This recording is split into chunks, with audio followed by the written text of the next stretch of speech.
लक्ष्मण हाके यांचा मोर्चा आणि एकूण त्यांचा जो ताफा आहे तो आता नीरा गावात दाखल झालेला आहे। नीरा गावात त्यांचं स्वागत देखील करण्यात आलेलं आहे आणि या ठिकाणावरून लक्ष्मण हाके आणि एकूण त्यांचे जे काही समर्थक आहेत ते सर्व आता बारामतीत पोहोचतील आणि बारामतीत या मोर्चाचं आयोजन करण्यात आलेलं आहे।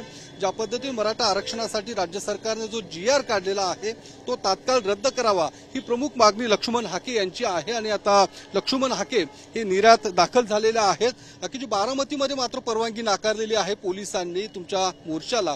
मग तुम्ही बारामतीत जाणार आहात की काय? पुढची बारामतीत निघालेलो आहोत, आम्हाला अटक करा, आम्हाला गोळ्या घाला, पण आम्ही ओबीसीची लाईन सोडणार नाही, ओबीसीच्या हक्क अधिकारासाठी लढणार। ज्या बारामतीकरांनी जरांगेंच्या माध्यमातून एक भूत उभा केलं महाराष्ट्रात आणि त्या भूतानं इथल्या मुख्यमंत्री महोदयाच्या करवी एक GR काढून ओबीसीचं आरक्षण आज रोजी संपवलंय। हा आम्ही GRचा अर्थ घेतलाय। हा जर अर्थ नसेल तर महाराष्ट्रातल्या सत्ताधाऱ्यांनी सांगावा आणि मग ज्या पवारांना आम्ही निवडून दिलं त्या माणसांचे उपकार असे फेडले का तुम्ही? बारामतीमध्ये रिपीट अगेन अँड अगेन आमच्या लोकांनी तुम्हाला मतदान केलं, तुम्हाला महाराष्ट्राच्या विधानसभेत पाठवलं, नेता बनवलं, त्यांचे पांग असे फेडले तुम्ही। ज्या हरिपिराजी दायगुडेंनी ज्या बारामतीमध्ये बाबासाहेब आंबेडकरांना आणून मिरवणूक काढली होती त्याच अमराई परिसरामध्ये जातोय आणि संविधानाची हक्क अधिकाराची लढाई त्या बारामतीमधली माती कपाळाला लावून या महाराष्ट्रामधली लढाई लढतोय। मनोज जरांगे पाटील यांची काही वेळापूर्वी पत्रकार परिषद झाली, कोर्टात गेले तरी काही फरक पडणार नाहीये आणि त्याची अंमलबजावणी होणार अशा पद्धतीने त्यांचं म्हणणं आहे। कोर्टापेक्षा इथं कोणीही मोठं नाही, संविधानापेक्षा तर कोणच मोठं नाही। कोण मुख्यमंत्री, कोण आमदार, खासदार, संविधान सर्वश्रेष्ठ आहे, कायदा सर्वश्रेष्ठ आहे। त्या संविधानामध्ये गावातल्या मायक्रो छोट्यातल्या छोट्या एका कुटुंबाचा सुद्धा विचार केलाय।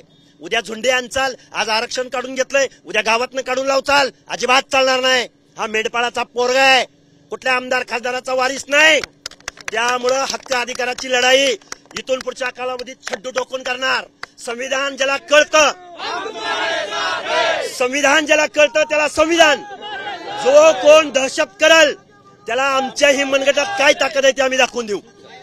लक्ष्मण हाके म्हटलं की जरी परवानगी नसली तरी आम्ही बारामतीत जाणार, आम्हाला गोळ्या घाला, अटक करा, तरी देखील आम्ही मोर्चा काढणार। यावर आता लक्ष्मण हाके ठाम असल्याचं पाहायला मिळतंय। त्यामुळे आता नीऱ्यातून बारामतीकडे लक्ष्मण हाके आणि त्यांचे समर्थक रवाना झालेले आहेत। कॅमेरामन अभिजित पिसेसह योगेश बोरसे, TV9 मराठी, नीरा।